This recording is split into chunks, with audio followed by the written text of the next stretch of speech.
followers ko, magbibigay daw po sa akin ng sitio. Saan yun na? Kalumpit. Sa Kalumpit, sa may Kanyugan po.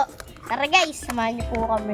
Hello guys! Nung nakaraang araw nga po pala, pumunta po kami ng Kanyugan, Kalumpit at meron nga po pala akong followers na magbibigay daw po sa akin ng sitio Guys, si Ma'am Honey Buns nga po pala, minsan na pong napasyal sa kubo namin at gustong gusto niya nga po pala akong makita Tapos po nagtanong-tanong lang daw po siya. Akalain niyo pong nakita pa yung kubo namin. Nung nagpunta po kasi si Ma'am Honey Buns din sa may kubo namin wala po kasi si Mami kaya ngayon lang po sila nagkita Sabi po ni Ma'am Honey Buns, kaya daw po niya ako gusto bigyan ng sitio kasi nga daw po natuwa daw po siya sa pagtanggap namin sa kaniya nang pumunta po siya sa may kubo namin Si Ma'am Honey Buns din po kasi gumagawa din po siya ng mga content kaya po nung pumunta po siya din sa may kubo namin niyaya niya po ako gumawa ng reels Ginawa nga po pala namin content yung nagbabiral po na kay Superman kay Batman. Pinatalon ba naman ako sa likod niyo katik na po siya sumubsub sa pilapil namin Sobrang natuwa nga daw po siya sa akin nung pumunta po siya din sa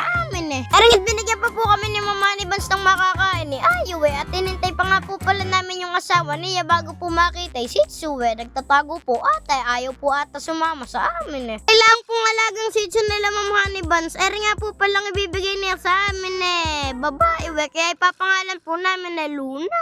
Magto 2 months pa nga lang daw po pala sa May 31 kami na nga po pala magpapabaksinere tsaka magpapadeworm para po may protection siya sa katawan. Ang tuwa nga po si Ma'am Honey Buns sa pagkakadalaw ko sa bahay niya sa lahat daw po kasi nang dumalaw sa bahay niya ako lang daw po yung legit personal ko daw po siyang dinalaw Yung legend na bakas at dadalawin ko bahay nyo.